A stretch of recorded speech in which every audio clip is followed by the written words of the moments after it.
ଜୟ ମା ମଙ୍ଗଳା। ମା ମଙ୍ଗଳାଙ୍କୁ ମୁଣ୍ଡିଆ ମାରିକି ଆସନ୍ତୁ ଆଜିର ଦିନଟି ଆରମ୍ଭ କରିଦେବା। ହଁ ସାଙ୍ଗମାନେ, ଆଜି ମୁଁ ମା ମଙ୍ଗଳାଙ୍କ ବ୍ରତ କରିଛି, ସେଥିପାଇଁ ଆସନ୍ତୁ କିଛି ସାଧା ଖାଇବା ବନେଇବା। ଗୋଟେ କୁକରରେ ସୋଲା ବୁଟ, ଆଳୁ, ଗୋଟେ ତେଜପତ୍ର, ଗୋଟେ ଡାଳଚିନି, ଅଳେଇଚ ଦେଇକି ଗୋଟେ ଚାମଚ ଲୁଣ, ଗୋଟେ ଚାମଚ ହଳଦୀ ଦେଇକି 4ଟା ସିଟି ଦେଇଦେଲି। ଆଉ ଗୋଟେ ଜାଗାରେ ଅଟା, ସୁଜି, ଲୁଣ, ଚିନି, ତେଲ ଆଉ ଜୁଆଣି ଦେଇକି ଆଉ ସେଥିରେ ପାଣି ଦେଇକି ଭଲସେ ଚକଟିକି ରଖିଦେଲି।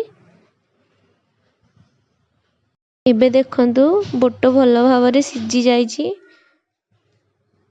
ତାପରେ ଗୋଟେ କଡ଼େଇରେ ତେଲ ଗରମ କରିକି ସେଥିରେ ଜିରା ଆଉ 2ଟା ଶୁଖିଲା ଲଙ୍କା ଦେଇଦେଲି।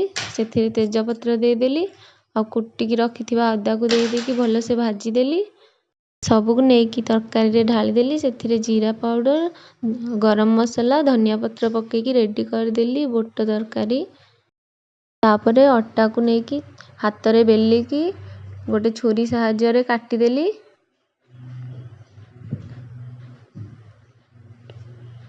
ତାପରେ ଛୋଟ ଛୋଟ ଗୁଳା କରିକି ସେଥିରେ ତେଲ ଦେଇକି ଭଲ ଭାବରେ ଗୋଲ କରିକି ବେଲି ଦେଲି।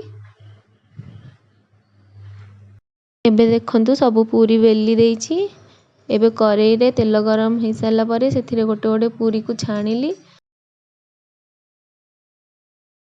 ଏବେ ଆମର ପୁରୀ, ସୁଜି ହାଲୁଆ ଆଉ ତରକାରୀ ରେଡ଼ି।